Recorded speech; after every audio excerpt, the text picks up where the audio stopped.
As you are aware, if you are here, tonight's presentation is regarding the Township Stormwater Management Study that is being prepared by Wood.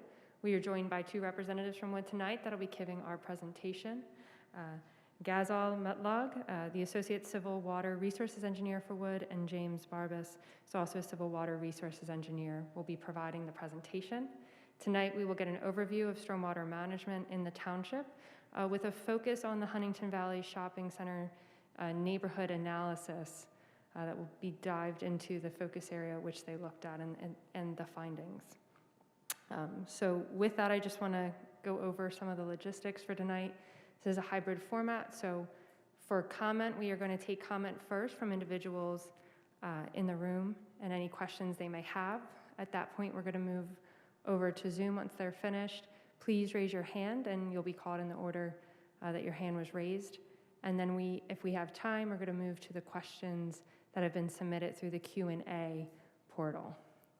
So that will be the flow for tonight. And I know we are joined by Commissioner Rothman, so I just want to give him an opportunity to say a few words if he'd like to do so before we get started.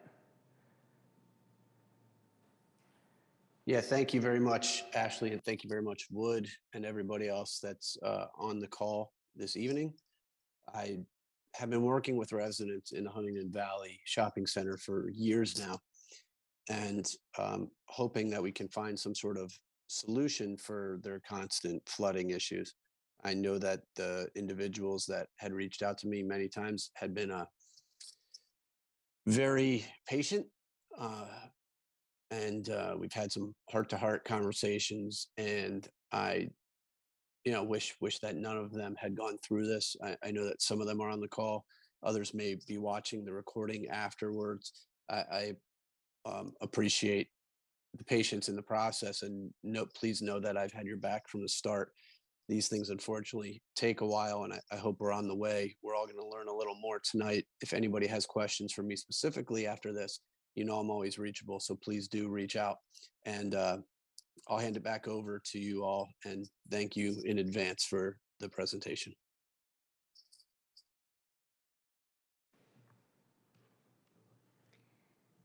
Thank you, Commissioner. So my name is Ghazal Mutlaq from Wood. I will not bore you with the title slide, as Ashley did introduce our presentation.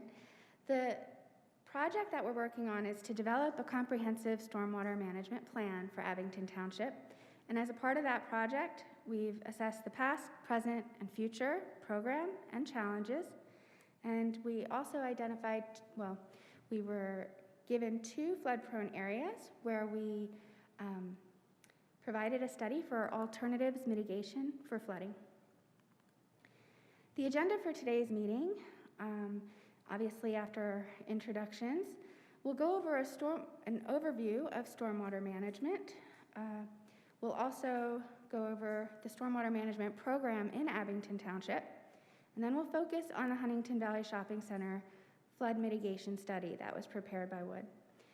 Finally, we'll talk about next steps and dive into feedback and discussion.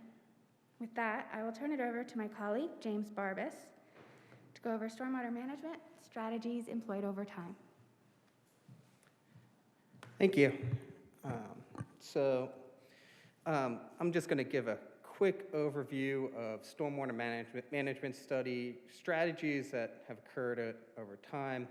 Pre-1980, the idea was to get water away as fast as possible. So that was done either early on by combining it with our sewer, our sanitary sewer for combined sewer overflows and other issues that people were having in other cities, and then moved to separate stormwater systems, but with the idea of getting it into the system, getting into a stream or out of the local area as fast as possible. This caused, additional, as development occurred, this caused additional challenges and environmental degradation and flooding challenges over time. So starting in the 1980s through the mid-90s, the idea was, well, can we slow it down and detain it. So that's where you saw a lot of detention basins occur, and kind of regional or other detention methods employed with development, with the idea of slowing it, storing it, and releasing it over time, but not really reducing the volume or doing anything to mimic the natural environment. We were holding it and treating it almost like mini dams everywhere. One of the issues that we found, or that was observed over that period, was we are still observing environmental impacts, flooding downstream, and that's from the increased runoff that was occurring. So if you look at the figures below, in a natural environment, pre-development, maybe out of 1 inch of rain, 10%, 0.1 inch would maybe run off. As we developed, that increased in a fully impervious and developed situation. Now we're having over 0.5 inch runoff. So that volume difference caused a lot of impacts downstream and resulted in a lot of flooding. Even if you were detaining it and slowing it down, it was still combining with that volume. So we were also moving forward, there was pollution impacts, things like that. We were trying to, over time, improve the quality of water, the runoff coming out, but we weren't doing anything with the volume. Come mid-2000s, we started to look at solutions that mimic Mother Nature. How do we take advantage of the sponge that we had cut off, which is the soil? That soil mimicking nature using green solutions. You had the water quality benefits of using the soil and the natural environment for filtering. And you also had the natural detention effects of groundwater. There's other benefits that come through green solutions. When water sitting in a detention basin has the opportunity to warm up, so you're releasing warm water into streams, which have environmental impacts. Using green solutions, that temperature is reduced. So there was many benefits that have come with green solutions, and since then, you've seen a lot of communities and areas start to adopt these as part of their stormwater plans and their regulations. So kind of going into more of that, there's really two approaches. There's a gray approach, which uses, you collect the water either in this case, a manhole, and it goes through your stormwater system and to an outfall into a stream. Maybe it goes into a detention basin. But you're really using the pipes and ditches to transport the water. You're not trying to treat it or minimal treatment before it discharges. The green approach, like I said, uses the natural benefits of soil. It uses the detention aspects of infiltration, which is the percolation into the soil. And then you also have the evaporation or evapotranspiration of trees and plants. And overall, it has an additional benefit of just greening the environment. So you could have a similar parking lot where one is a paved over impervious surface, or a greener solution that has a tree-lined buffer and other aesthetic benefits. So one of the ways to implement green infrastructure is to distribute it. So instead of having a big regional basin that catches a lot of stormwater, you can pocket these and have rain gardens, which are vegetated depressions in the ground, essentially, that are meant to capture and treat the water, infiltrate it, percolate it into the ground over time. You can have these between parking lots, between homes, in the median of roads to capture runoff. And have small little areas that are meant to capture the stormwater at the source. You can have situations called porous pavement or porous pavers, which allow water, instead of running over top of the surface, to percolate through into a bed below. Green rooftops to capture water and treat water on the roof level before coming off. All of these provide a buffer before it gets to a stream. You can also have a swale that collects and treats pollutants, reduces sediment as it goes into a collection area. So by implementing green infrastructure throughout, you can have distributed effects for the community and also treat the stormwater. So Abington's history kind of goes to that early part of that list of stormwater. It's an old community incorporated in 1704 and really has grown through the 1800s to being the second most densely developed community today. What does that mean? In newer communities, a lot of green infrastructure is being implemented as development occurs. In communities that are fully built out and fully developed before the 1980s, it's harder to implement. You're not having as much turnover of property, and your streets, or you may have a dense transportation network, street network already in place. So now you have to go back and look for opportunities for implementing stormwater management. So what does that mean? So water quality. So you have increased flooding, you have increased volume. So, you know, an inch of rain that falls on the street outside or on the pavement, probably almost 9/10 of that inch is going to run off into your system if it's not captured by something to infiltrate it. So with that, you have the pollutants that are captured on the road. Maybe it's brake dust, maybe it's oil, whatever other pollutants that come along with that. Just urban life or life will be carried in that runoff into our streams or wherever. So in urbanized areas, older developments, older communities, you see a lot of these issues. You see the remnants of these in your streams. You see it within size streams. You see it with flooding issues collected at where multiple streams come together, and you don't have the volume to hold that. So the other part is the community has committed. There's the MS4, you may hear that around. That's municipal separate stormwater system. Compliance. The township is required to meet regulations associated with that for water quality.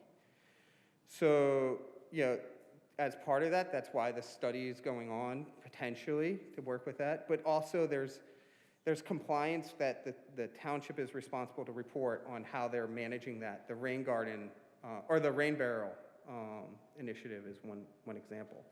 And the goal is to end up with cleaner streams and rivers in the end. So with that, you know, the township has invested quite a bit of money and effort and made a number of investments over the years. And I'm going to turn it over to Tim Clark, who's the Director of Engineering and Construction Services, to go over some of the investments the township has made.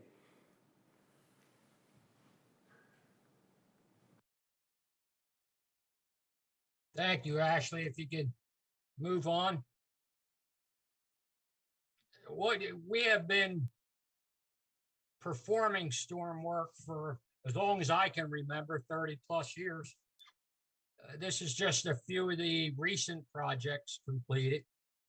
What you see is a high end of the Sandy Run, the 700 block or 600 block of Monroe. We actually poured a large junction chamber, redirected some flows, which helped evacuate the water and actually prevented or stopped flooding of the low spot in that area. This is in Hillside Cemetery. The cemetery itself and township ground mostly was sheet draining. So we constructed an earthen berm. The concrete structure actually collected berm, holds the water back and lets the water out downstream. So the homes are no longer affected by the surface flow. This has worked out real well. Another is a basin under township control. Routine maintenance, we removed what was happening, the outflow structures, and the basin itself had changed elevation over time with silt buildup. So the structures were cleared. We removed 15 or 18 loads of silt. And now that water is controlled, as was mentioned earlier, with the basin, where it does not top and overflow the properties downstream. Here's another one, a stream bank stabilization. The one that's failed is the old gabions and gunite system. On heavy flows, the water got behind and pulled it from the existing embankment. Township forces mobilized and used the precast concrete, which is called Ready Rock, and that stabilized that area there, which was important because behind there is a sanitary interceptor, not far from the failure.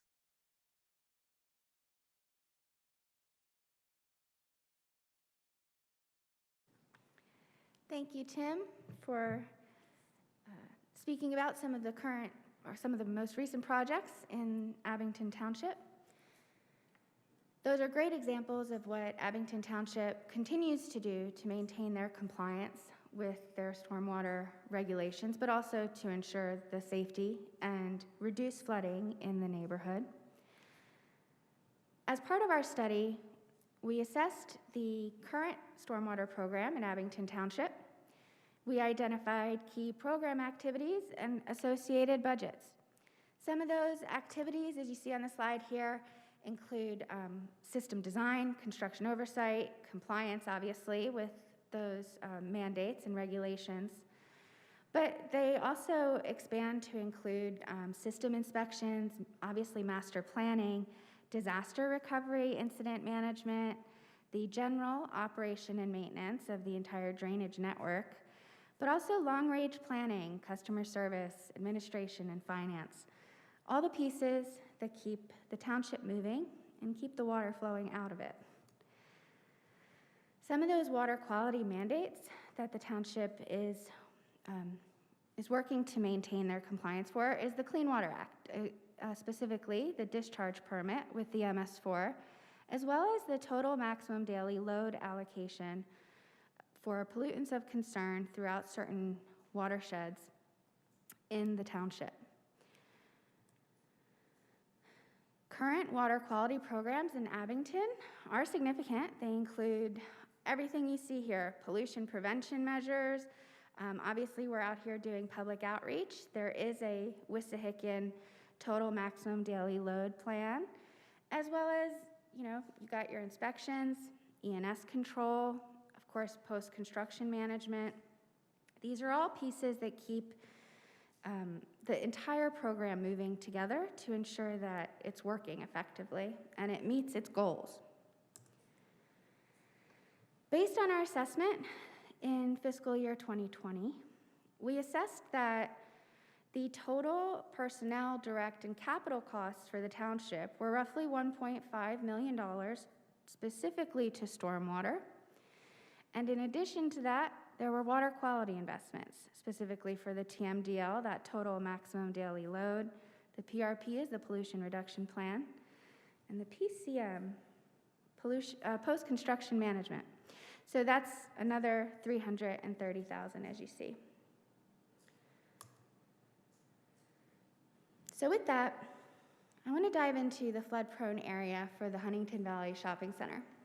This was identified by the township commissioners as a high priority area, one that has been experiencing flooding, and we're looking for a mitigation alternative that could be implemented to produce favorable results, to actually reduce flooding and alleviate some of the burden on the community there.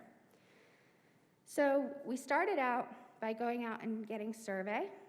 We went out and let me see if you'll be able to see this.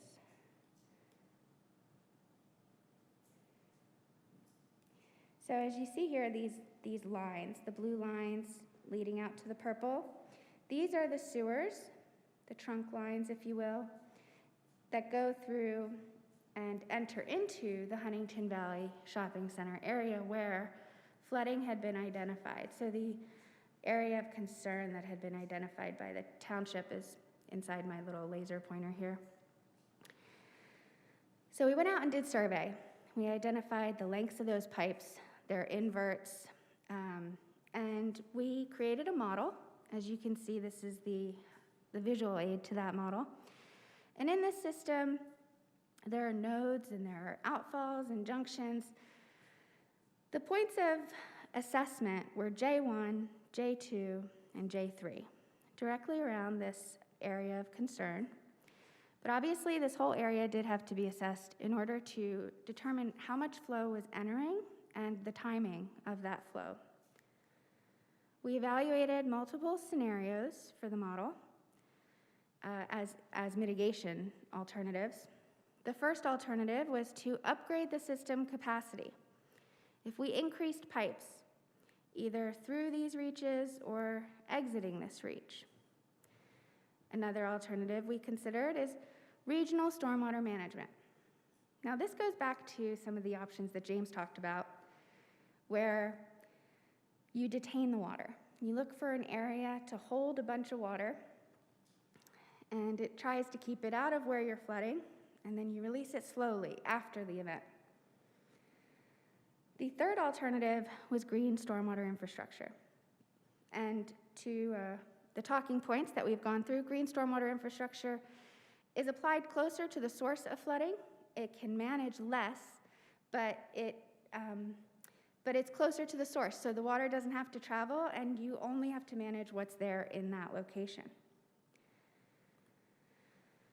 So as we evaluated the system, we determined that increasing pipe sizes just pushed the flooding downstream. That was not a viable option because there are communities downstream that, through our conversations with Abington Township, had already expressed that there's too much flow going downstream. They would not have accepted additional flow to mitigate flooding at that time. So that alternative was qualitatively excluded from a preferred alternative. The second alternative was to add regional stormwater management basins, as we discussed. The challenge for this is that it required a huge space to hold the amount of water that we needed. So short of redeveloping the shopping center area and completely allocating a large swath of land or destroying parts of the parking lot and making that stormwater management, it was very challenging to identify a location for an alternative for regional management in this area. So that left us with green stormwater infrastructure. I will tell you, we did assess all of the alternatives in the model, and I'll show you those results on a couple slides. But before we move forward, the preferred alternative ended up being the GSI, and I'd like to show you why. As you see these little green squares that are located around and going towards the flood-prone area that's in yellow here. There's 13 practices that we located at places where The properties had space in the right-of-way, or there were medians in the road or areas on the sidewalks. So really, we were creative. It's important to note that implementing practices such as GSI, they do require an assessment of local ordinances to see if there is a possibility to actually implement these. So, for example, in the city of Philadelphia, they modified their ordinance to allow them to put stormwater infrastructure in the right-of-way. Currently, Abington Township does not allow for green in the right-of-way, but we assumed that that would be allowed for the purpose of this alternative in order to get favorable results. So the cost of implementing 13 green stormwater infrastructure practices to alleviate flooding to the Huntingdon Valley Shopping Center was approximately $7.15 million, and our estimated 20-year life cycle cost is about $500,000. So to talk about those green infrastructure mechanisms again, the purpose and the goal is to reduce the volume, the actual amount of water that you send downstream. Ways that you can do that is to, putting it through the soil not only helps reduce water, but it also helps to filter it.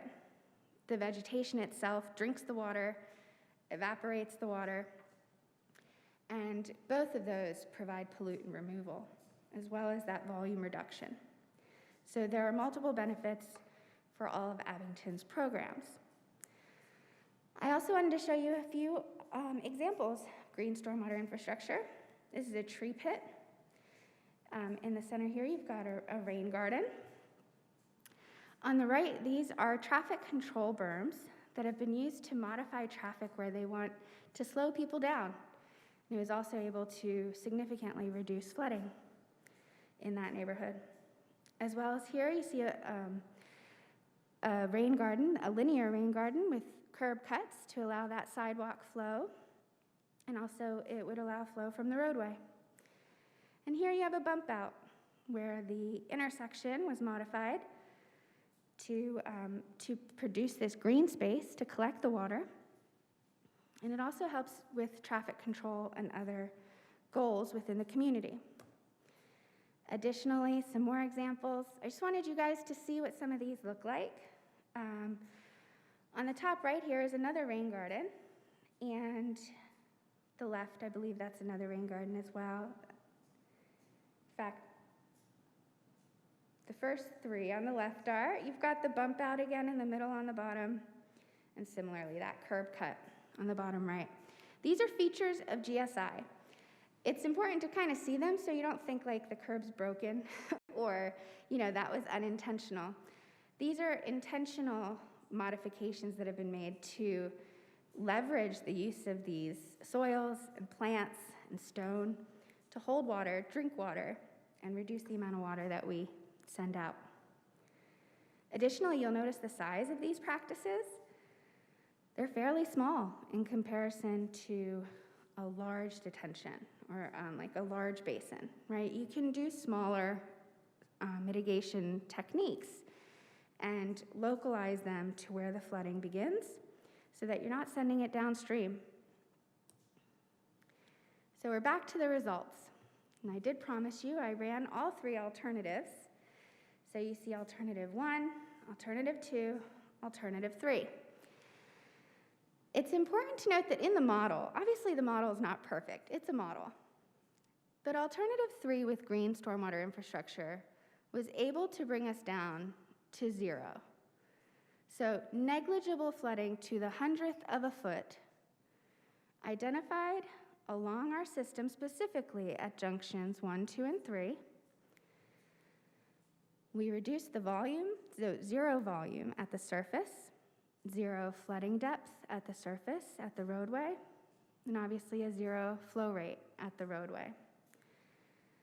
That was the intent, was to eliminate the flooding, eliminate the risk, and try to get the best bang for your buck in a mitigation alternative. As you can see numerically, aside from the qualitative issues that we had with those other alternatives, they also did not give us the best results. So it's important to note that we didn't just go with green stormwater infrastructure because it does have those other benefits. We were going off a numeric solution, but having those other benefits is worth noting.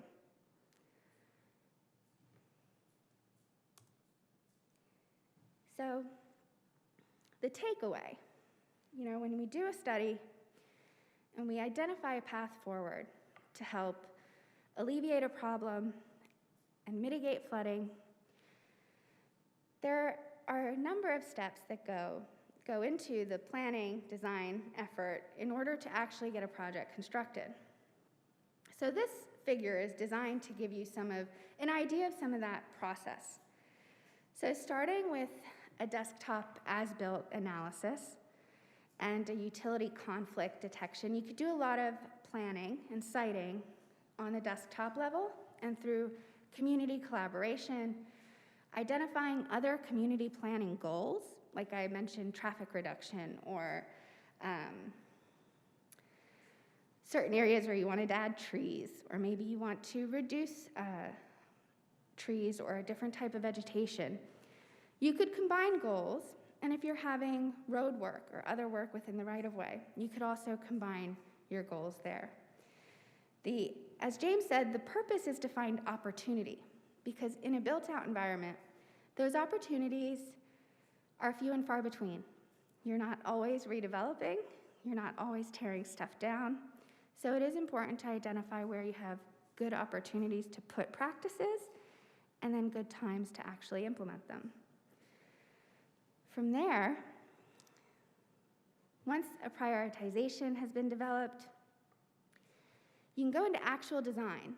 So that includes going out and having people identify those actual utilities, doing some borings, identifying the soil, making sure it can infiltrate that water, getting full survey, developing construction plans, specifications, getting a detailed cost analysis, and a constructability review.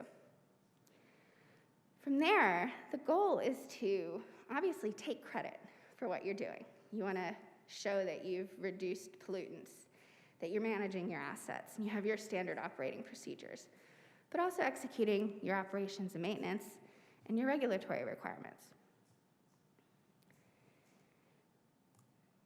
So all of those activities work together, and when more communities have been implementing these tools, they found multiple benefits, and I'll get to those.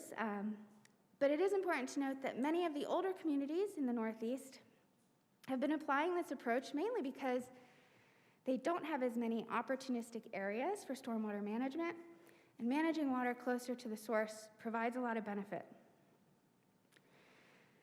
In addition to all the opportunities for GSI, there's also a lot of opportunity for township departments, community organizations, and environmental groups to collaborate and coordinate to identify goals for the community and work together to incorporate them into one another. These policies and these programs generally create win-win situations for those involved. They're usually flexible. There's a lot of different options. You don't have to put a tree. You don't have to put small shrubs. There's a lot of options and flexibility. You can also remove some of those existing barriers, both in collaboration, regulation, and create incentives both for the community and developers and those who want to contribute to the increased improvement of the community over time. One of the key components to green infrastructure is outreach and education to help the community understand what benefits they could actually get from these projects and how they could affect them. And that is where I'd like to talk about the triple bottom line approach to stormwater management. So this approach was actually developed by the Philadelphia Water Department. It was mainly because they wanted to quantify and qualify all of the impacts that green stormwater management can have on a community. It was mainly to be able to identify a true return on their investment and also to get the community on board. So obviously there are economic benefits. There's a lower long-term life cycle cost than large infrastructure that requires massive rehab over time. You can integrate multiple components of infrastructure in with green stormwater infrastructure, which can also help alleviate the load on some of those other infrastructure pieces. Generally, greening a neighborhood also increases property value. And those collaborations, they improve public-private partnerships much of the time. And of course, the most beneficial is to reduce property damage from flooding. There's also environmental benefits. Obviously, reducing runoff is one of our main goals. We'd like to reduce pollutants to meet all of the regulatory Clean Water Act requirements. There's also an opportunity in doing that to enhance habitat for your environmental friends and improve air quality. So, if your kids really like butterflies, it might be nice to have a rain garden nearby, and you're attracting more of those natural elements to your community. The social impact here is that the community does react to a more greened environment.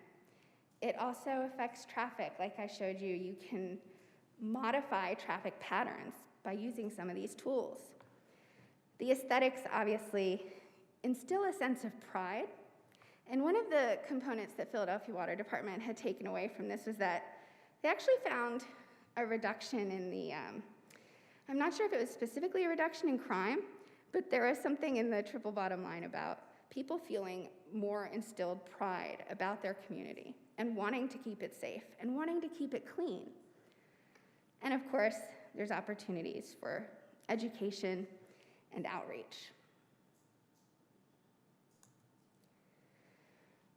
So again, just going back to the next steps for Abington Township, as it progresses through some of these flood mitigation alternatives, Abington has identified some potential stormwater projects. We know that there are other flood-prone areas. We know that there are other projects in the works. This is just a focus on Huntingdon Valley Shopping Center area. From there, quantifying those reductions, showing the improvement that these alternatives could provide, going forward with desktop planning, conflict detection, prioritizing, ranking those potential BMPs, best management practices. And that goes back to noting there were 13 of them. You don't have to do 13 at once. And you will gain incremental benefit from doing them over time. So there is an important component to prioritizing and working with the community to plan that. From there, there'd be recommendations for those proposed projects based on those collaborations and prioritizations. You'd select the projects. I believe in Abington Township, the Board of Commissioners would work with the community and select those projects and take those to design and construction.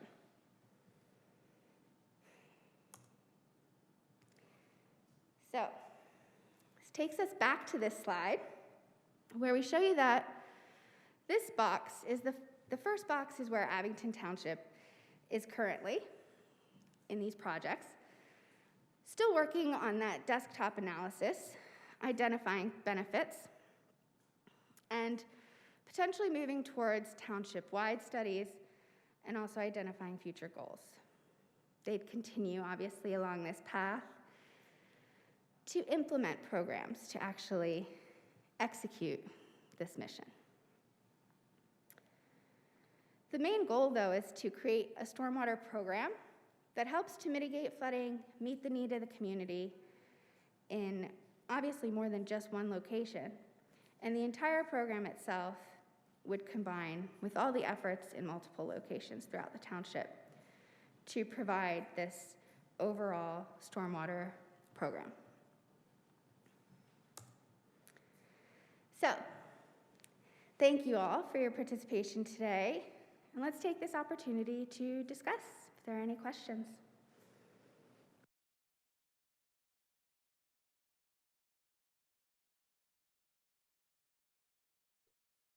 This is Commissioner Rothman, thank you very much for the presentation. I think it was quite thorough, and the image sharing of images, I think, will be helpful to the community. One of the questions I had that's just sort of very general, that there's cost estimates and other things there, which obviously would be subject to change, right? Depending on what we wanted to go with as a board, what the community felt was best, et cetera, once we speak with them. We always seek their input, while, albeit we got to get to the goal here of reducing the flooding, right? So we can't just go with whatever they want. That the map there that you showed, are you able, I can't tell because I, unfortunately with Zoom and other things, basically, I can't, I don't know what you would even call it, zoom in. Rockledge Avenue is a main thoroughfare right there. It's coming right down the middle, really right off into the neighborhood where Van Zant hits Heathcliff, which is possibly the biggest, if not the biggest area of concern from residents that I've heard. Would, and this is very hypothetical question, but I want to throw it out there. Would, the images that you showed where we had barriers that are sort of like both hitting the goal of absorbing water, but also helping to reduce traffic? Would putting any of those, this might be something you gotta, go back to the lab with, but if you look at that road, Rockledge, if you put any of those there that would help with addressing speeding, would that be helpful to the process, or would that just be something that me being super concerned about speeding on that road and the residents there being concerned about speeding on that road would not really impact this? Basically, I want to get to the bottom of, I'd love for this to be an opportunity to also help reduce some speeding right there and get this accomplished. But if it's really not going to accomplish that, I wouldn't want us expending the money and going through that process on Rockledge Ave. Now, maybe there's somewhere else within this that we could find somewhere to help the residents with that concern. But I'm speaking specific to Rockledge Ave at the moment. Sure, so that is a great question. That is exactly the thought process that I wanted to trigger through this presentation. Now, I did try to zoom in. I'm not sure if you can see.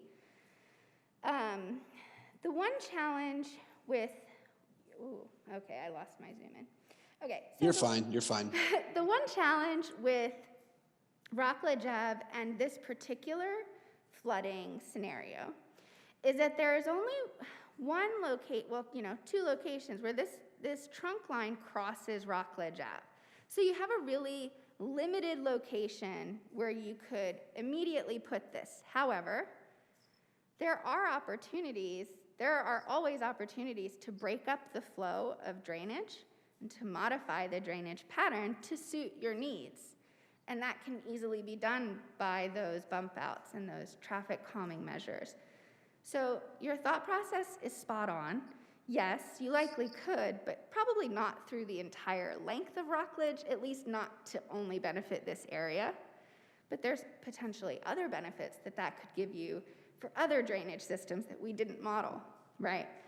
So, but that is exactly right. There are opportunities. We specifically have identified two, I believe we identified these as large rain gardens. So the amount of volume that we had plotted at J3, that could be distributed through those linear type systems. What really matters is how much of Rockledge was draining to them. I just don't have that off the top of my head or know where that divide is. Yeah. But so I hope that answers you in like an abstract way. I mean, the abstract answer is yes, just how much and how much that would solve for the overall. I can't answer on the fly, but it would have benefit, yeah. Yeah, I'm not trying to, and this is a little bit directed to you, but also to my colleagues and or staff that are listening and the police. I'm not trying to just ram something through with this process when we get further down the line. But I do think that it's, in my estimation, every time we look at anything township wide that could help no matter what we're doing that could help with traffic safety. That's on my mind for sure. And that's an area where I get a significant amount of my speeding concerns. Again, police would be involved, traffic safety individuals in particular, and there's engineering and way more than just. I don't want to oversimplify, but I definitely do want to put that out there for consideration by my colleagues, staff, et cetera, so that if we can do anything, it might be the right time to do it instead of expending money on a different project, or we've been fighting against ourselves to try to find ways to calm traffic throughout the township for years, and this might be a more stomachable manner of doing so. So thanks for the little platform there to throw that out there. But overall, I think it's if I could just share my overall thoughts on the project, environmental advancement is something that's very important. I think we all need to be focused on that.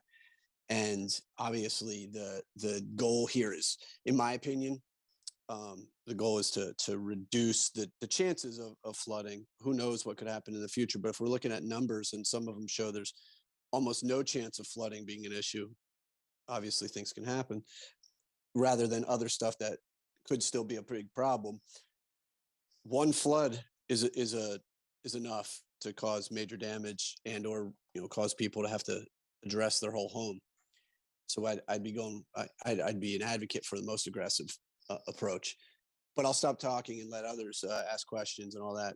But being that this is in my ward and I've been following it for many years now, I figured I'd throw my thoughts out there to both you folks at Wood and my colleagues. So thank you very much. I'm muting myself, everybody, I promise. Thank you for your comments. I do want to add a couple caveats, which I didn't explicitly state in the presentation. They are on these fly sheets. So the assessment of this model was for the industry standard storm sewer event, rainfall event, which in this case, we used the 10-year 4.9 inches. So I want to be clear. It may flood at some point. This model is designed for that rainfall over 24 hours. So that's just a minor detail. I don't want to set anyone's expectations unrealistically, but this is a standard model. Just to be clear, I wasn't expecting that to be the case either for anyone listening. My point is, if we have aggressive opportunity, that's my goal.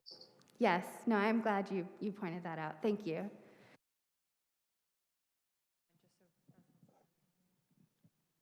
Could you explain a little bit more in depth what you just said about the average rainfall and what it was? Because the flooding occurs really when you see amounts of rainfall per hour, even if it only rains for 10 minutes when the flooding occurs. So, I'm kind of curious as to really understanding what the flow rate of the analysis was based on.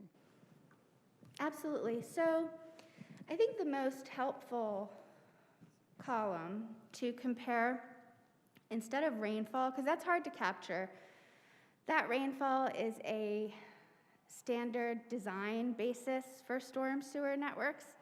It's kind of hard to grasp in terms of what that means, right, when you're experiencing it. The existing conditions for no mitigation alternatives for this rainfall event produced 1 foot of flooding at Junction 1, so at Heathcliff Road, right up against the shopping center, and about a 1/2 foot of flooding between Rockledge Ave and Heathcliff Road, and then about 0.3 feet of flooding right on Rockledge Ave. So for this particular rainfall event, so would 1/2 foot of flooding be something that you've seen before? Is that over what you've seen before or under?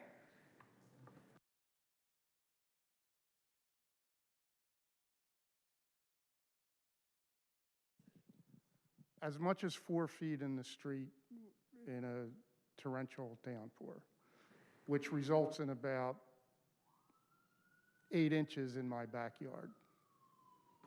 Okay, and information like that. So when we first did this model, we also went to news articles, and we tried to find any relevant information about locations and known depths that we could consider. We also didn't actually model like a particular date or a particular rainfall event, because some of those rainfall events are far beyond the capacity that most sewers are designed to. But the information that you shared is very valuable, and that type of information helps make designs stronger when they do finally go through. Did I answer your, yeah, go ahead. Yes, thank you. But I have plenty. You talked about the green infrastructure.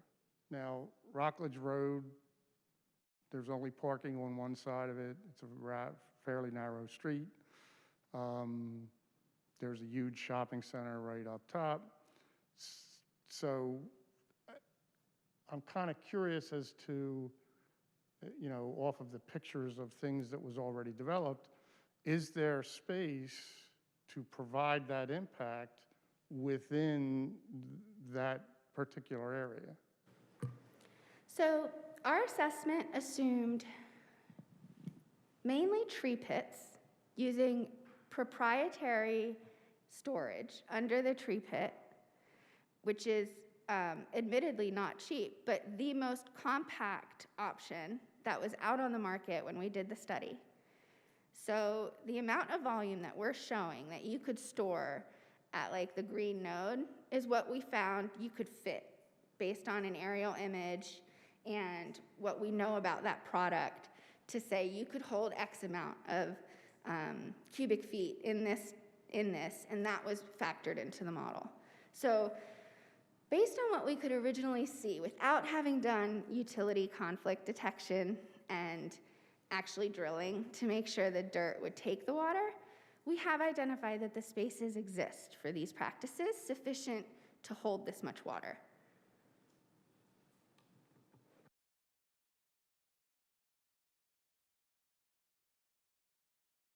Thank you.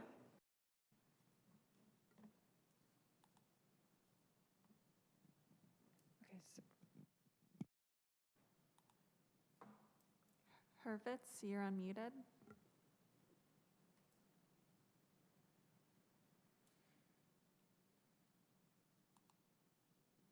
Can you hear me now? Yes. Hi, yes, you can hear me. Hi, my name is Randy Hurwitz. My husband is Jeff Hurwitz. We live on Ainsley Road, directly behind Giant. We've been in our home since 1979. Therefore, we have quite a history with the shopping center and the owners of Gennardi's previously, when Gennardi's moved from one end of the shopping center to right behind our home. Our property abuts the back of the Giant supermarket. When you're speaking of flooding over the years, and especially when the shopping center went under the big renovation, when Gennardi's moved to the other end of the shopping center behind our home, we were told at the time that the entire site was lifted. Certainly it was different from when the bowling alley was there, and that the infrastructure for flooding behind the properties on Ainsley Road would be, a better situation. So the first question is, was that taken into account with this, or is this a whole different scenario? We have not heard about this scenario with the Van Sant and Heathcliff. We know obviously that there is a very deep well, if you will, when you come down from our Ainsley Road into the Heathcliff and Van Sant area. So what you are proposing, knowing the property lines and also, what is along Van Sant right now, planting there on a slope. And you're talking about, green space. And the gentleman previously asked where this would occur. You're talking about tree pits. Would they be where the existing slope is, or there's really no room in that area, as it's already a problem when people are making a right-hand turn onto Rockledge Avenue, onto Van Sant, and coming up Van Sant while cars are coming down from Ainsley, where Ainsley goes into Van Sant. You really have to be very careful as you're proceeding along that route, because it can be quite dangerous, especially if cars are moving quickly and they're not familiar with the traffic pattern on that very small, narrow area of a curve there. So I guess I'm asking if this is a proposal, and I see the yellow area there, where are we talking about putting in this mitigation effort? If I could jump in just for 1 second before representative from Certainly Wood. can. Goes, yep. Hi, Randy. Hi, Drew. Hi, Jeff. The dynamic as to why this came about and how it came about was from the amount of calls I was getting initially. I forget how long ago, from a few neighbors that were right where you said, where the big drop off is. In that, when I spoke with township personnel, we discussed that we need to look at that whole area there, as opposed to just, basically in looking at that location at Van Sant and Heathcliff's Corner, how does the shopping center impact it? How does it affect the whole neighborhood there? How does it affect anything? Because the other issue was even water running through the houses on the side of Heathcliff that's closest to Rockledge into neighbors that are on Rockledge and across the street. I'd seen really crazy videos and all that kind of stuff, but we looked at everything in the area there. So as to the history dating back to the shopping center, that was not something that was the driving force here. It was more so recent things within the past, let's say 4 years. Mm-hmm. But we're looking at everything in that area to try to make it so that, for example, if we fix part of it, it could either make it worse for over by you, or make things still roll downstream, right? Mm-hmm. So I will defer on the answers to the questions about the where everything's going to be located. But I just wanted to let you know the history of this is that there was a bunch of problems. I'm elected to try to help fix them, and just have been advocating on behalf of your entire neighborhood to try to have that addressed. So I'll turn it back over. Thank you. I appreciate that. So, all right, I'm going to try to remember from the top. So, the stormwater mitigation infrastructure that is within the shopping center was included in our survey.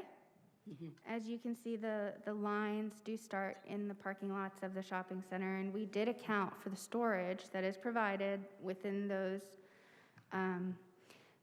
infrastructure pieces, while assessing the overall impact of rainfall in this storm sewer system. There are a couple points to note about this model. This model is very conceptual. So we didn't actually pick the preferred or a preferred GSI method. We assumed tree pits because it's a single assumption for single costing, and you know the volume and you know what you can reduce at each of these nodes. But to your points about traffic, about selecting the right vegetation, about line of sight, and making sure that you're capturing other types of flooding as well, not just the sewer flooding that comes here, but potential overland. Those items are very important, and they were part of our recommendation for the planning process, so that community stakeholders can collaborate and identify some of those challenges to make sure that the right vegetation is selected. And if there is traffic calming, that would be beneficial to implement it. If there are steep slopes, to utilize the right infrastructure for the location. So you can put infrastructure on slopes, you can bench, you can do other things. They don't have to be tree pits, they don't have to be trees at all. The point is that there's dirt, sometimes there's stone underneath that provides that storage, and the plants, whatever they are on top, are there to drink some of that water. So there's so much flexibility in how this could be implemented. The purpose of our analysis was to identify that if we reduced volume at certain locations, at multiple locations, which are the green dots in this model, green squares, then we found that we could actually eliminate that surface flooding for this event by having 13 practices instead of one practice, one infrastructure component. And that's how we were able to reduce the volume in the system and get it off the road. So this could be implemented in many different ways. Does that answer your question? Yes, somewhat. I think you just said that you did take into account the past infrastructure pieces when the shopping center was that area behind the present Giant, we were told was lifted, and then, infrastructure was put in that area to help the properties on Ainsley in the back, because we used to have a pretty bad problem. They would just come right from the shopping center, right down the swale and into basements, and it was a problem. Right. It's better, and the gentleman before was talking about you can't help these ridiculous storms where it could be raining for 10, 15, 20 minutes with, inches and inches of rain coming down. We had something like that, I think, around 8 weeks ago. But I just wanted to know if you did take into account, and I think you said you did, so that answered that question. And the second one was the slope that is already there with existing evergreen trees and other trees on this. It's a small slope as you come into Van Sant. That would be an area that you would take a look at, you're saying, to see if you use this method of the GSI with tree pits or other vegetation. Yeah, we identified one location that's on Van Sant, closer to Heathcliff.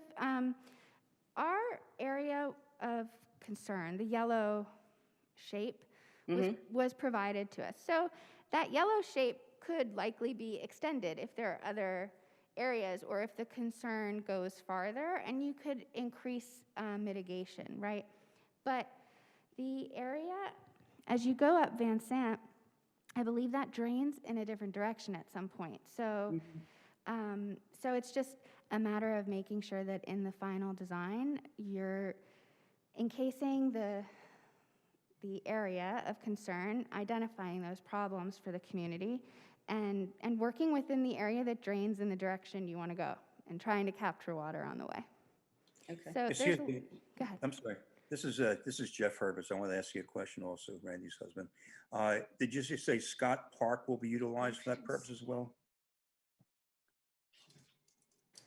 I'm sorry, I didn't hear the question. Could you repeat it? Did you say Scott Park will also be utilized? I don't know. I don't believe so. No, I think in this assessment, Guys, these are all it's Tim. If GSI. I could jump in, Scott Park is on the high end. Right. I do not see that, excuse me, being part of your capturing of that water.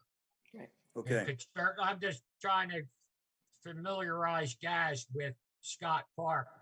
Thank Jeff, you. not many people know it by name. Okay, the topography is too high, then wouldn't that be necessary? Okay, gotcha. Correct. Thank you. You're Thank you. welcome. Thank you for that.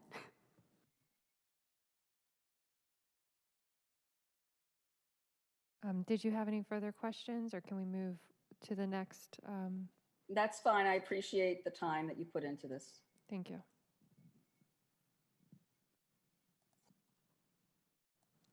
Khaki Evans, you're unmuted. Hello, everybody. I want to compliment Wood for the presentation. It made it easy to follow, or not always easy, but it flowed in a really nice way. So I appreciate that. I have a couple of questions. Susan Meyer, who is our watersheds liaison, I should say, or she and I work together, especially on green infrastructure, but she's been really helpful for the township.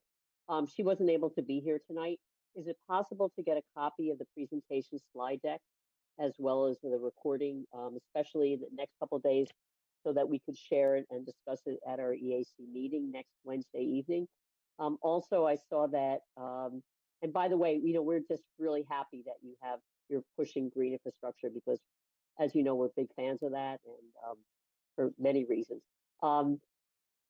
Also, you talked about the need for community education, and I know that there is a grant coming up with the DEP. They're accepting applications for environmental education grants. It's due in December, so I could forward to you or to Drew that information, and our EAC would also be very happy to cooperate or support you in that.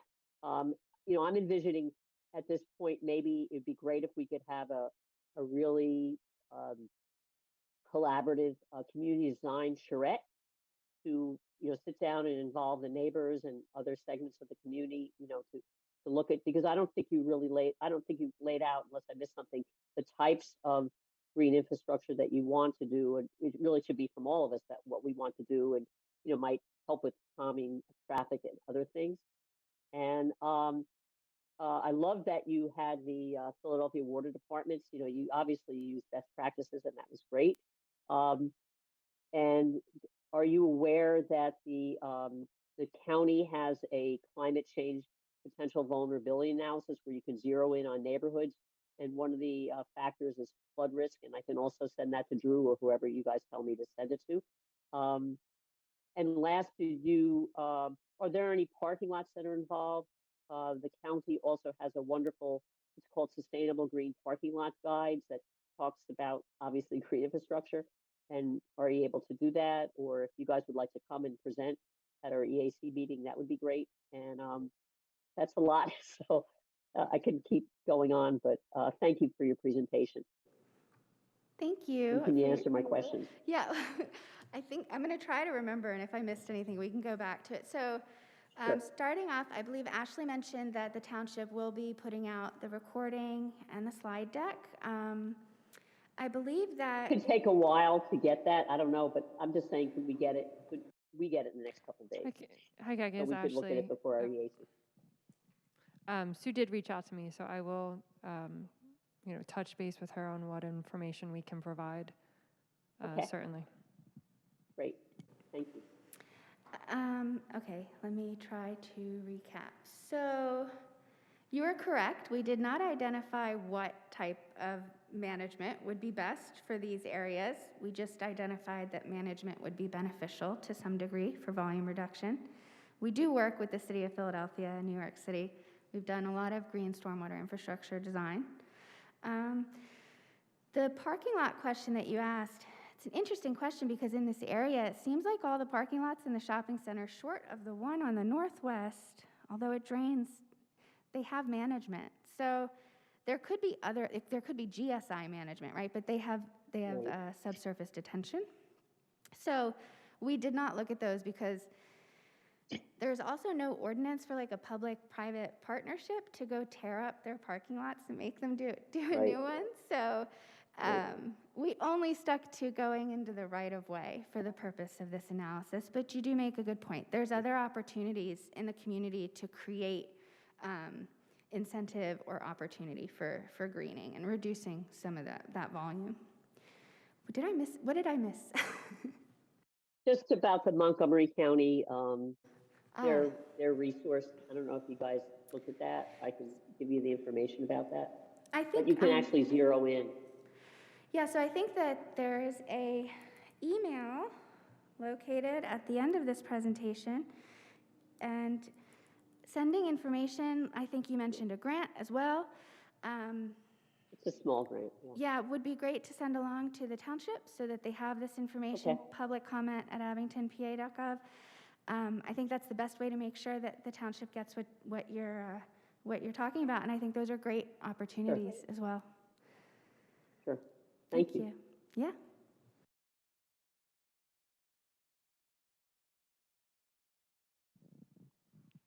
Could you clarify the statement about the parking lot and public and private?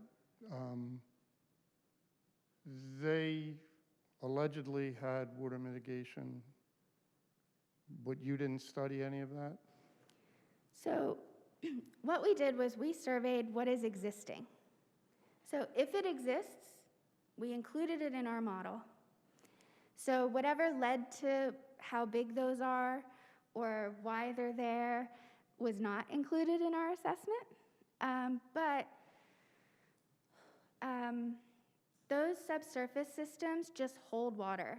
They're that detention type method. It's just, I understand. yeah, so we incorporated them. We have their volume, we detain the water, we slow it down, but we still, saw the impacts of flooding. Okay, so you did analyze what was held when what Yes, was, and what the absolutely. flow was. Absolutely. And was that compared to any type of planning on what it was supposed to be? Like, No, do you that know was, if it's functioning at 100% or only functioning at 50%? that was not in the scope of what we were doing. We didn't analyze their design versus their execution. We just went out and surveyed what exists and threw that into our model so that we could capture what's actually happening. Okay, and I really don't want to belabor the point, but there's 3 squares down there at the intersection of Heathcliff and Van Sant. We're right in the immediate vicinity. And I guess I'm just wondering, I mean, 2 of them look like they're on my property, so I'm kind of curious as to what type of thing could be put in there that would, mitigate 4 feet of water within that area. So it's important to note that the design basis may not mitigate 4 feet of water, but it would be intended to mitigate some water. I'm not sure what event created that, so I don't want to say that could, right. So that's a bit of a different situation, but what we were assessing was working within the easement of the right-of-way. So that was all the space we identified for use, and I think we have one on each catty corner of, I'm not sure what goes up through J2. Is that a street or just the trunk line? But going up Heathcliff, those are 2 catty corner practices. So our goal was just to stay in that easement of the right-of-way. That was the guidance that we maintained ourselves because that's the approach that we're seeing in other major cities.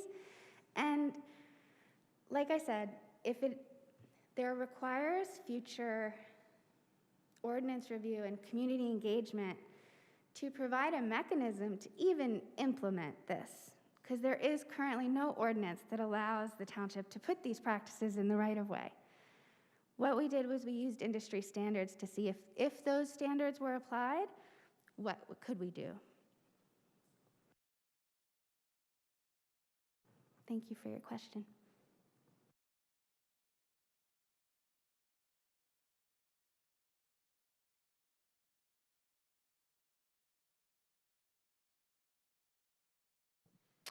Does anyone have any additional comments on Zoom? If so, please raise your hand or press *9 if you're on a telephone.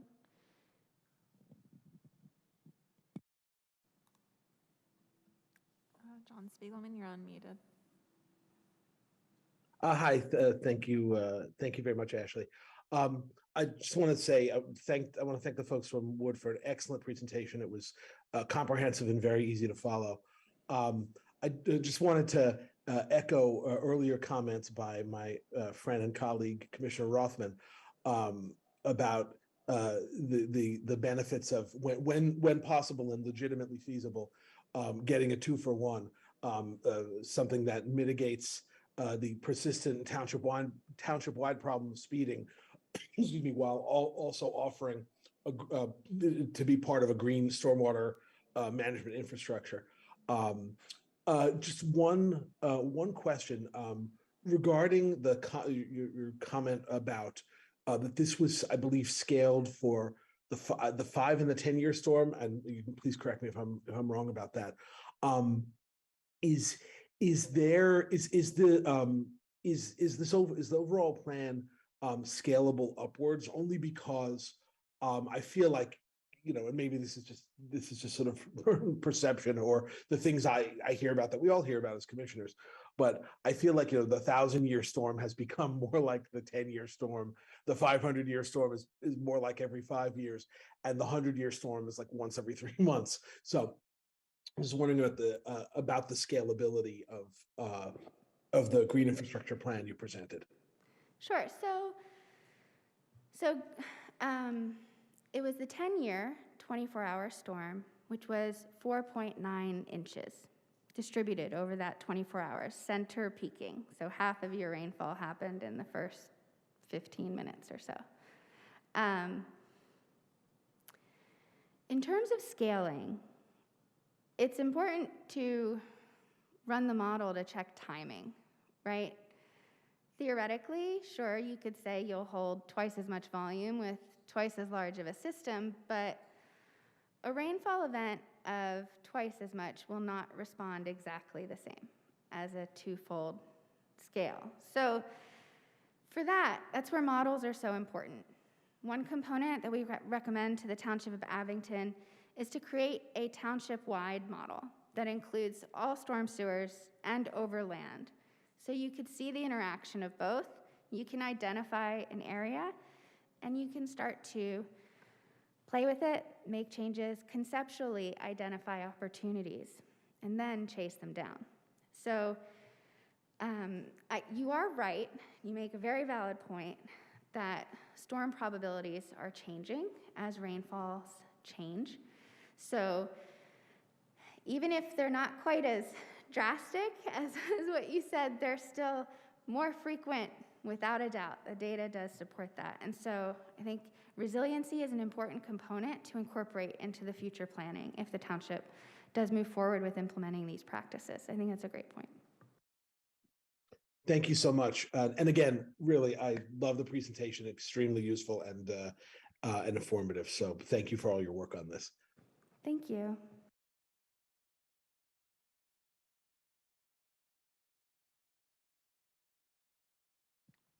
Okay, do we have any more questions in the room? Okay, one last chance. Anyone joining us online like to ask a question before we close up? All right. Great, well, thank you everyone for joining us.